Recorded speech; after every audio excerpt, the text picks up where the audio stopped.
Hello and welcome. I am Deji Bademasi and you're watching Analysis. The Lagos State government has finally released its much-awaited white paper on the report of the Judicial Panel of Inquiry over alleged police brutality and the October 20, 2020 incident at the Lekki Toll Gate, known as NSAS. Now, of the 32 recommendations made by the panel on the Lekki Toll Gate incident, the state government accepted 11, rejected 1 outrightly, accepted 6 with modification, while 14, which fell outside its powers, it says, would be forwarded to the federal government for consideration. While disputing some of the claims in the panel's report, the Lagos state government insisted it was full of discrepancies and inaccuracies, especially with claims of deaths at the Lekki Toll Gate incident.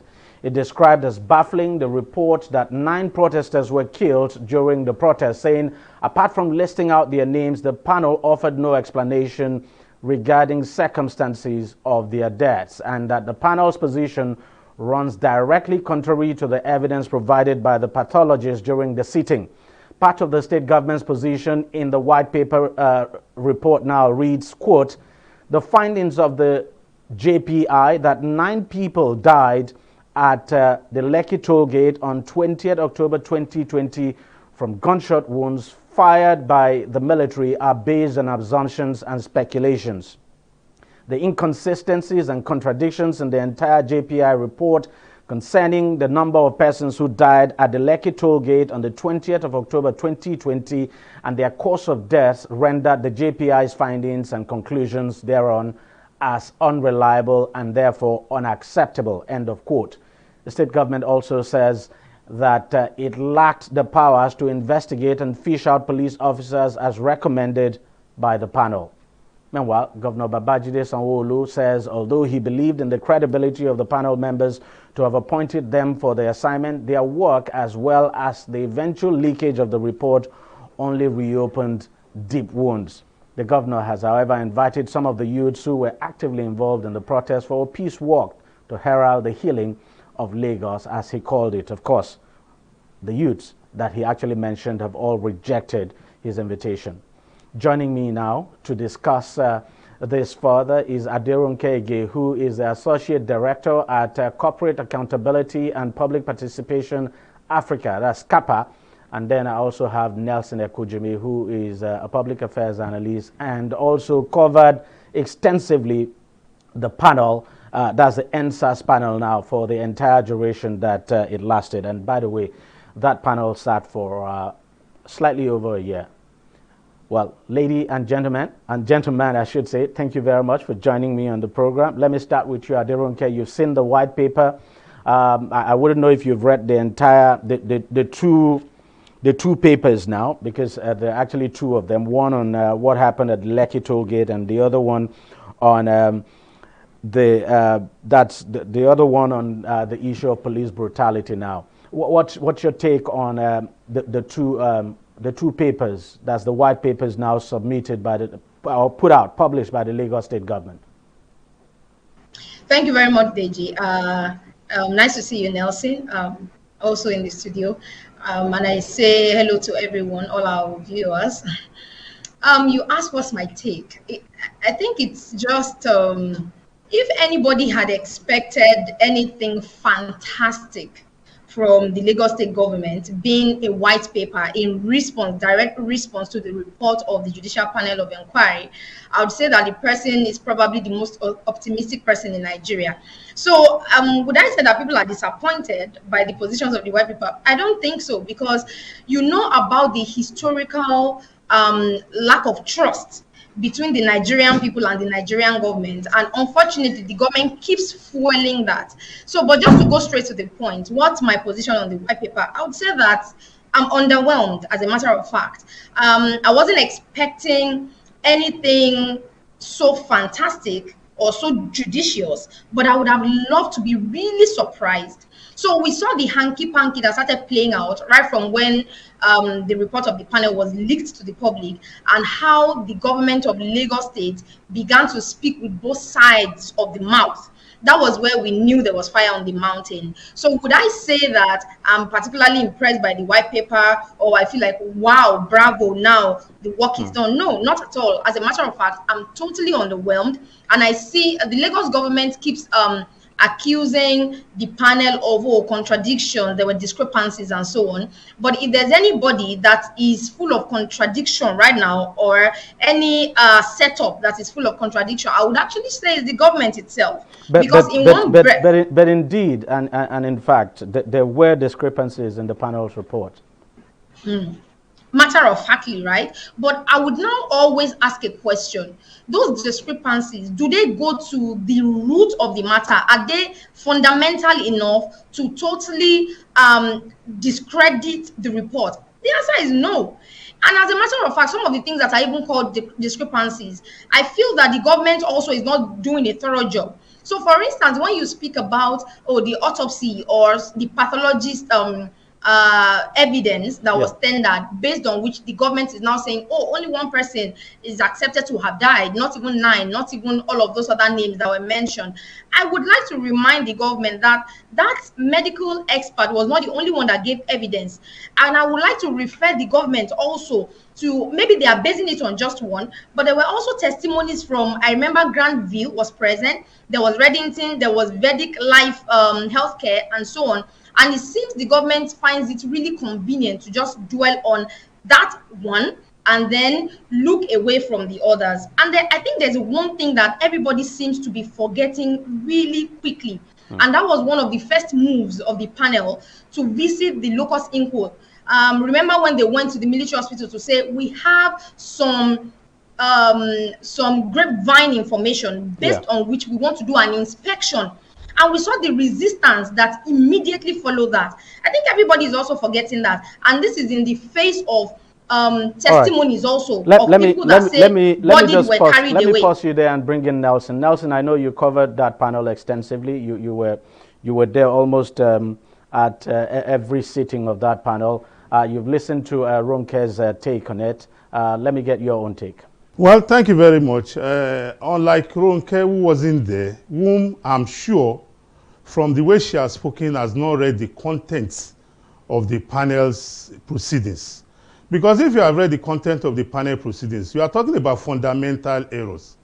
What can be more fundamental than somebody who never had a petition before the panel, who never came before the panel to ask for any compensation, being awarded compensation?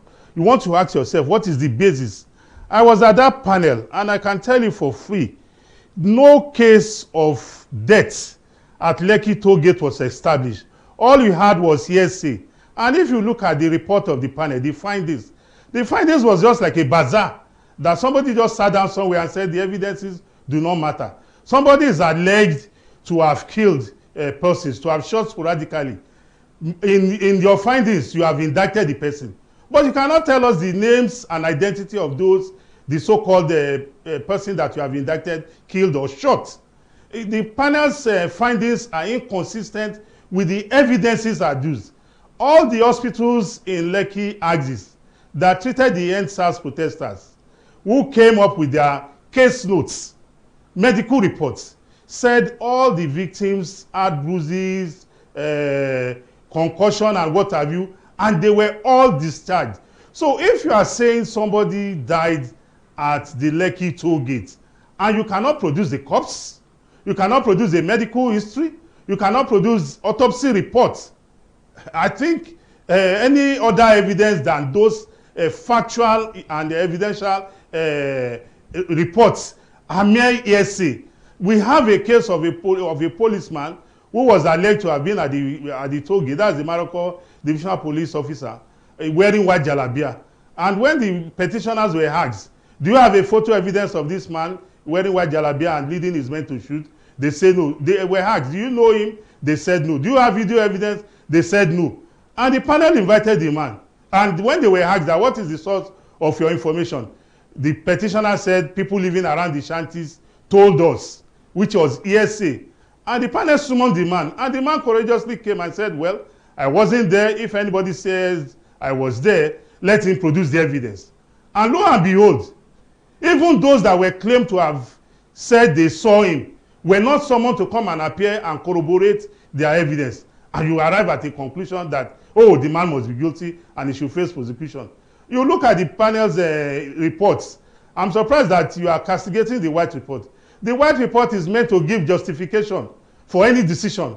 The panel listed names of people that it claimed died, and there were no circumstances leading to their death. The only death that the panel was trying to hang on to was somebody whose corpse was discovered on the 21st of October 2020 at about 7:43 p.m. So it wasn't even on the 20th. We even had a case of one unknown Michael that the NSAS protesters claimed was killed at Lekki Tollgate. Only for when his case came up for hearing that the families showed the video of the man lying down on the road at Ojodu Bega in front of Grammar School Police Station. And that was how they corroborated and we even saw the video of the man lying on the hospital bed at last suits, being treated, somebody changing his underwear. So when you have this evidence based on facts, and somebody somewhere just comes up with figures, names, how do you reconcile names like Tola, Jide, Wisdom? Who bears a single name? As I'm sitting down here, my name is Nelson Ekujumi. Even in my family, we have other Nelson Ekujumi. But for you to distinguish between Nelson Ekujumi, you have to tell them, oh, this is the name of the father. All right. Look, let's face it, Adironke. The incident, whether we like it or not, the controversy over what actually happened at the Lekki Tollgate will just continue and will definitely continue into the future. And it's difficult to see how there can be a complete resolution to this without people still further disagreeing on it. But then this panel was not just about what happened at the Lekki Tollgate. It also involved other issues as well. So, I want you to speak to some of those other incidents, of course, that the panel investigated as well. Thank you very much, Deji. I think a point of correction. Nelson said, unlike Ronke, who was not at the panel. As a matter of fact, if I can count the number of times I wasn't at the panel, it would not be more than 5. So I wasn't only a frontliner during the entire process of asking for a stop to police brutality, but I was also at the panel, always attending the sittings. So the only difference would be that I put myself in the situation of a very objective Nigerian, but who also would not be deceiving herself to say that government has not been unfair to people. So that prism is what I wore. So yes, Nelson, I was at the panel, I witnessed it, and then I read the white paper that was put out. But then back to your question, Deji, and I really am happy that you made that point, that this is a panel that wasn't just set up for Lekki shootings.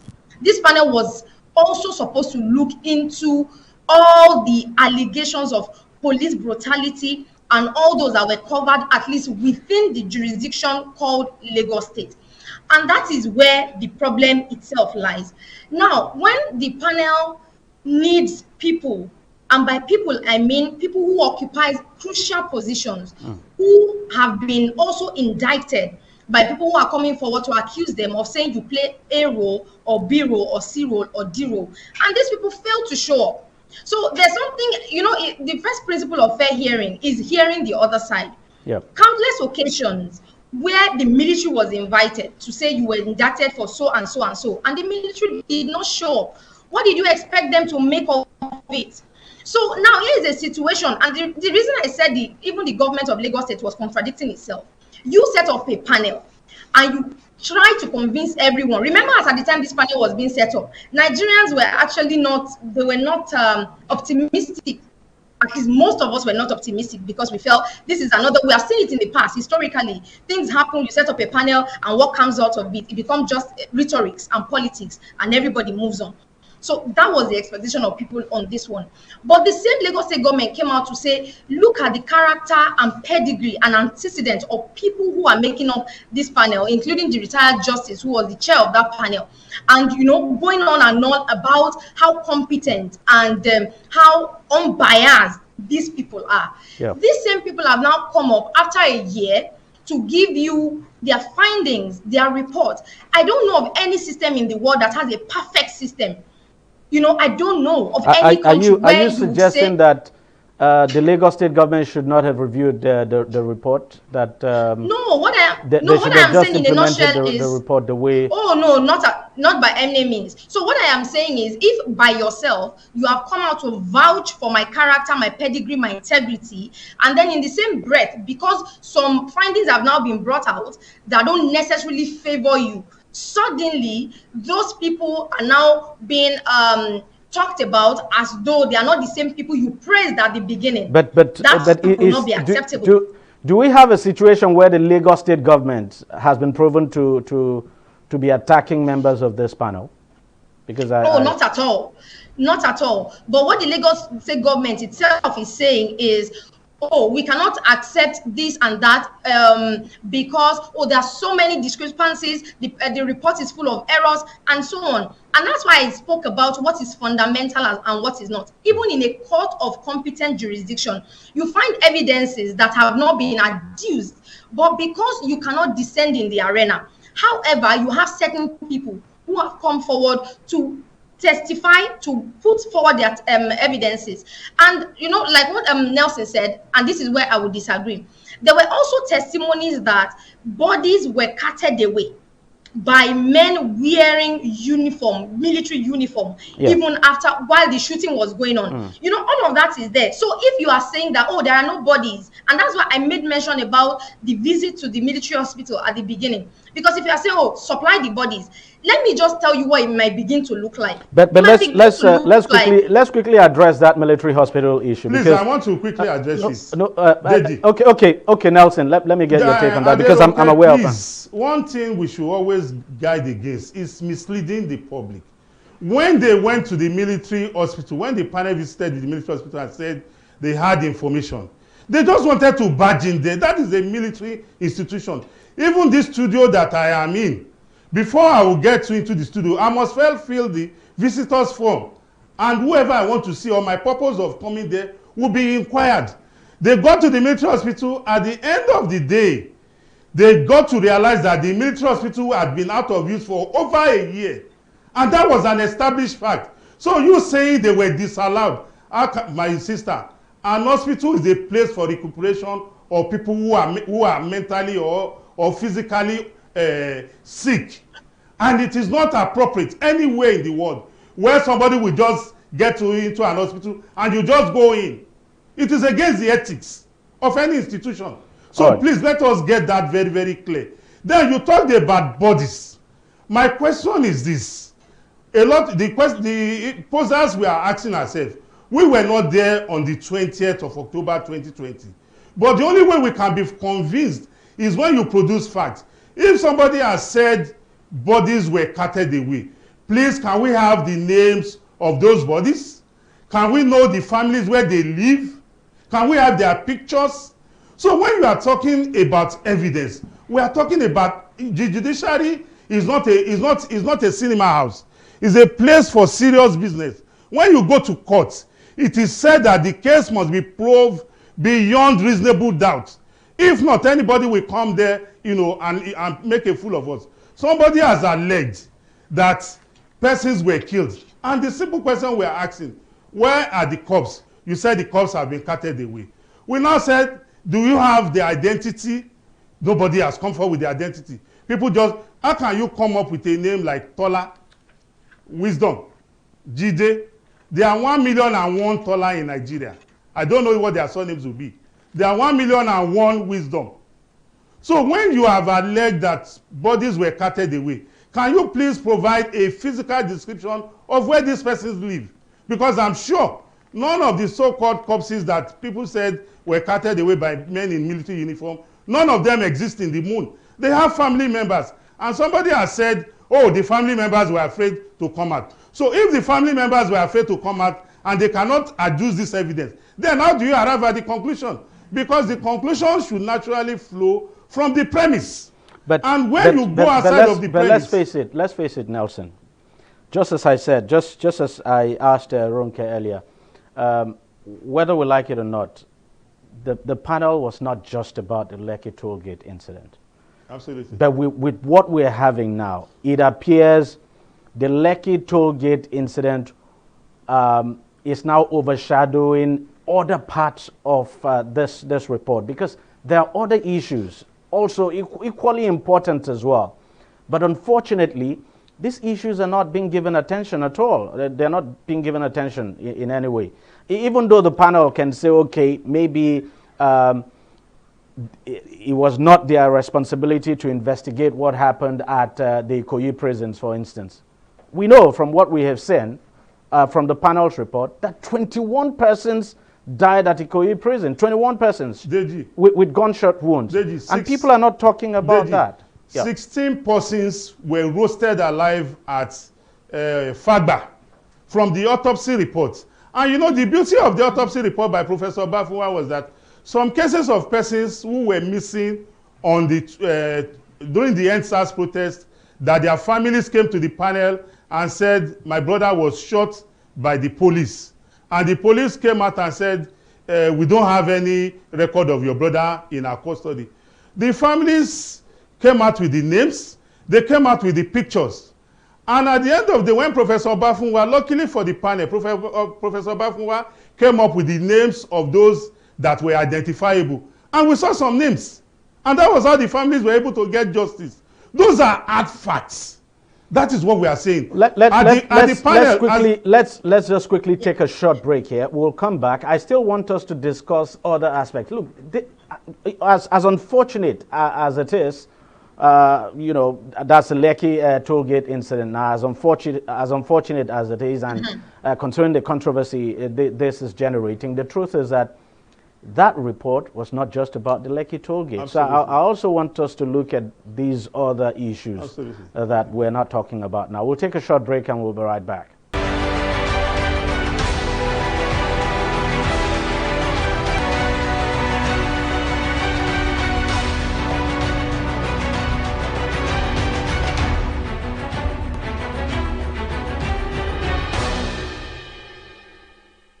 Welcome back, and if you've just joined us, you're watching Analysis, and today we're discussing the white paper of the Lagos State government on the EndSARS panel's report. And I have Adirunke, of course, Ige, who is of the corporate, that's the Corporate Accountability and Public Participation Africa Kappa. And then I also have Nelson Ekujimi, who is a public affairs analyst. And by the way, Adirunke is the associate director of Kappa. Adirunke, so let's look at these other issues, you know, these other issues that came up during that period, and that you also have reflected in the panel's report that people are not talking about.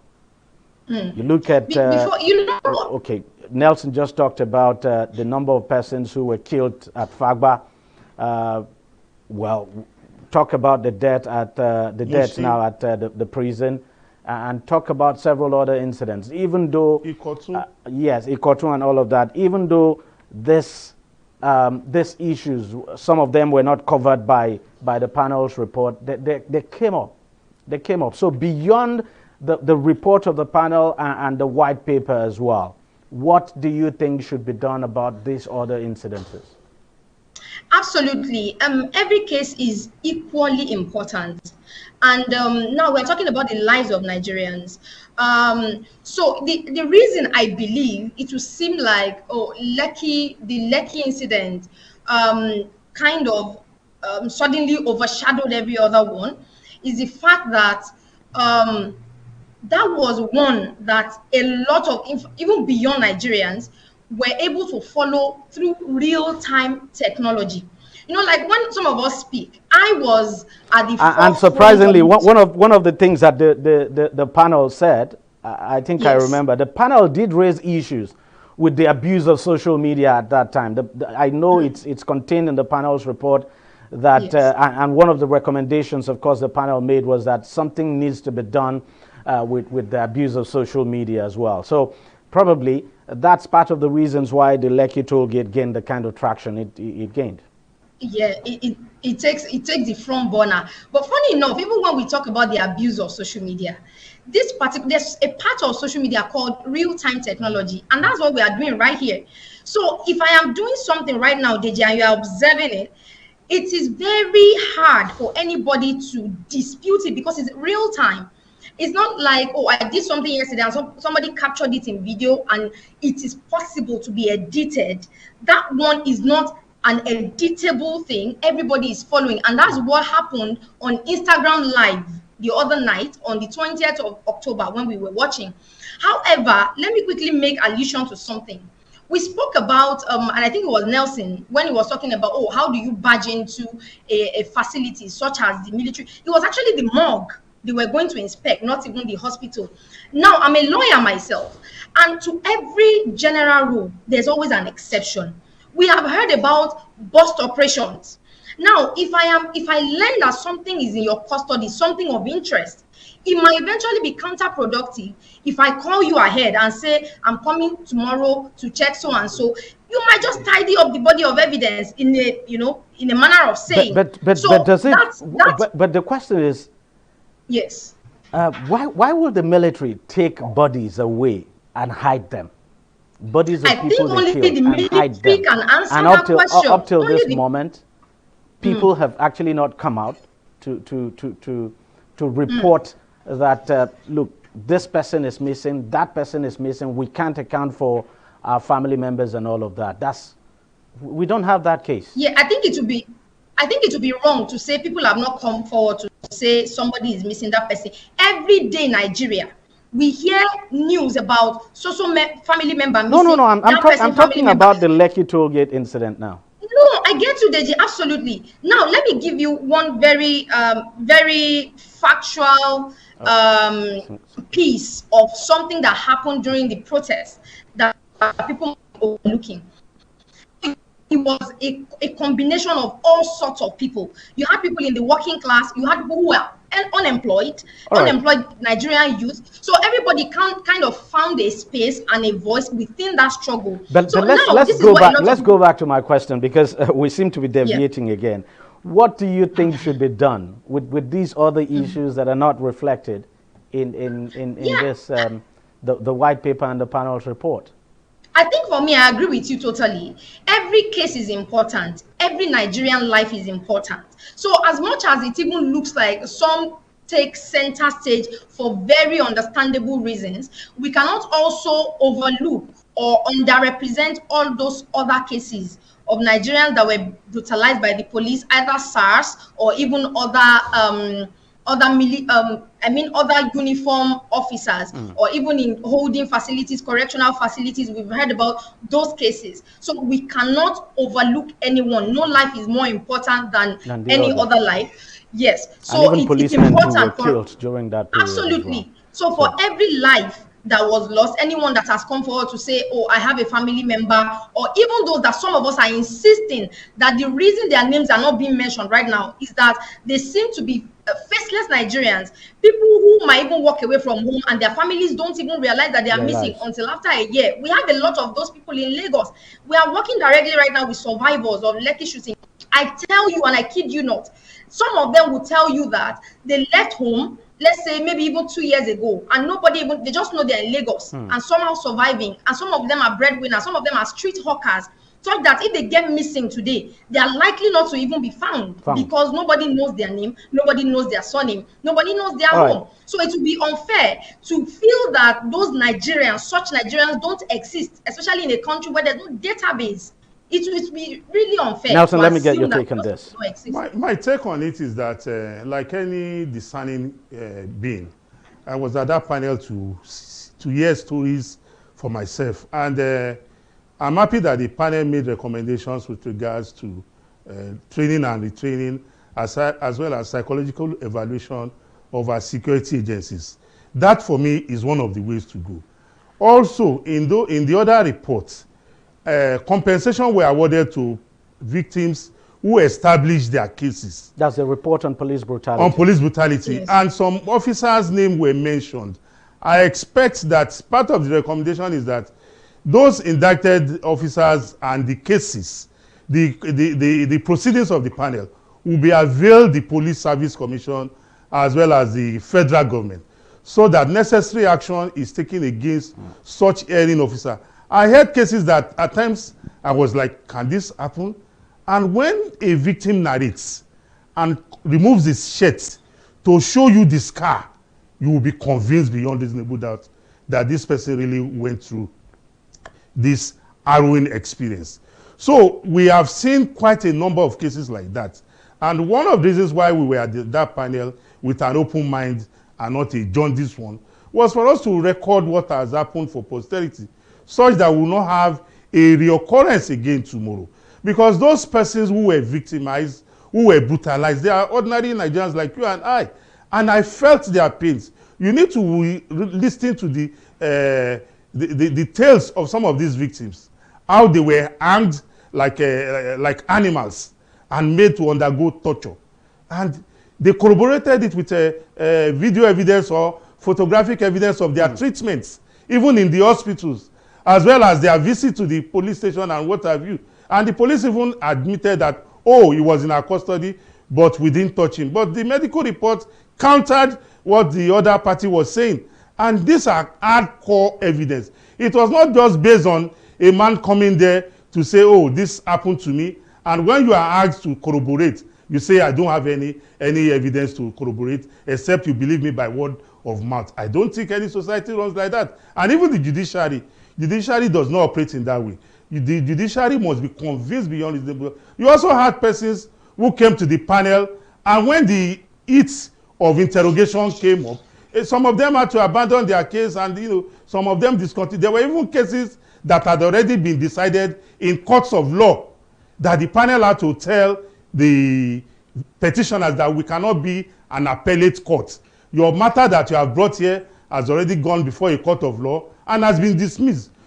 And what the panel did was, to dismiss such petition for abuse of court processes. That tells you clearly that the panel did a very good job in some aspect and came out with findings that reflected the evidences adduced.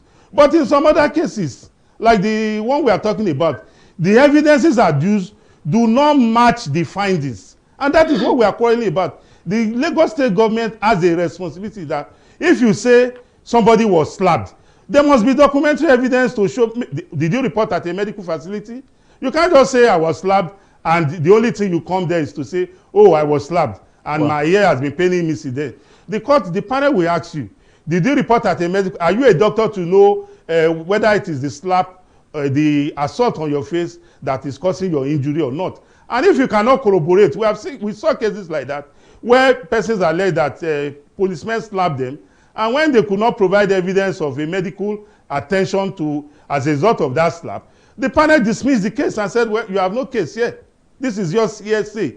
So we are going forward. I expect that some of those recommendations that are in tandem with the facts and evidences adduced, that are incontrovertible, we must take it up. Those security agents that were indicted, we must investigate further by submitting them to the appropriate authority, their institution as well as the federal government, so that the needful be done, because we must not allow a repeat of what gave birth to the case of setting up panels across the states of the federation, except some states that didn't heed the NEC directive even till today.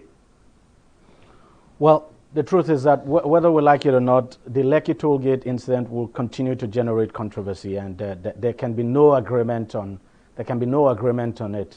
But the most important thing also to note is that, look, what happened during that period goes far beyond the Lekki Tollgate, and as a matter of fact, a lot of people died. In fact, I'm shocked. I'm shocked beyond words that 21 prisoners died at Ikoyi prison, and all of them, based on the report of the pathologist, all of them were shot. At that time when at that time when this happened, the way it was reported in the media, it was reported as just a small or a minor insurrection within the prison, a minor attempt at jailbreak. But from what we're seeing now, it was a major incident, and I just hope from what has come out of this panel, especially from that report of the pathologist, that the federal government too would investigate, probably set up a panel now to investigate what actually happened at Ikoyi prison. Another pitfall of the protest was the ethnic coloration that trailed the termination of lives at Fagba. From the pathologist report, 16 bodies were burnt beyond recognition. And they all had necklaces. That means tires were put on their neck and they were burnt. These are Nigerian. In Fagba alone, in Mushi, about 9 people were killed. In Idimu, close to 15 or thereabouts. Unfortunately, we're not talking about all this. Yes, we were at the panel, and I've documented this, and I'm going to publish it into a book. And like I said, we need to go further. This matter the abuse of citizens' rights should not be focused only on Lekki toll gate. We should be a continuous process such that persons who are entrusted with the responsibility of protecting citizens' rights do not turn around and abuse such rights. It must not be tolerated in any decent society. All right, Roke, I'll give you the chance to say your final words. Thank you so much, Deji, for spotlighting this particular issue of every life being equally important, such that when we have issues of this magnitude, and that's why they say one of the hallmarks of a good leader is the ability to recognize a problem and be proactive about it before it becomes an emergency. Lekki Toge or Lekki, what happened in Lekki made this an absolute emergency, which now almost took attention away from even what we were fighting against, which was police brutality in general, and even the manhandling of the security system in Nigeria that has now made us descend into this low. So I think one thing also that stands out for me, which I hope the Nigerian government can learn from, is how we are still making the military a huge part of our internal mechanisms. It shouldn't be. We know when we're in a situation of war, yes, it's important for the ministry to guide the military, to guide us, the ministry to guide the military, to guide us, guide dignity and so on. But seeing the military every now and then, even in internal works, doesn't work. And that's one of the things I'm also happy the panel has been able to recommend. Also, one thing that will give people a sense of justice, everyone who has been arbitrarily arrested, who is being held anywhere in any holding facility, be it a prison or any other facility, should be released, at least on bail. So we can't have a situation in a country where people are being held arbitrarily. You can't even account for them. You just pick anybody off the street and lock them up. That will not work. And for as long as that is happening in our national life, Nigerians will not be able to have it. And I hope, I pray we don't have something that is bigger than what we experienced in 2020. But it's just our choice, especially government. What we do with these things matter. Aderonke Ige, Associate Director, Corporate Accountability and Public Participation, Africa. Thank you very much for your time. And Nelson Ekujimi, Public Affairs Analyst, thank you for coming on the program. Thank you for having me. All right, that's how much we can take on the program this week. We thank you very much for watching. I'll see you again next week. Bye-bye.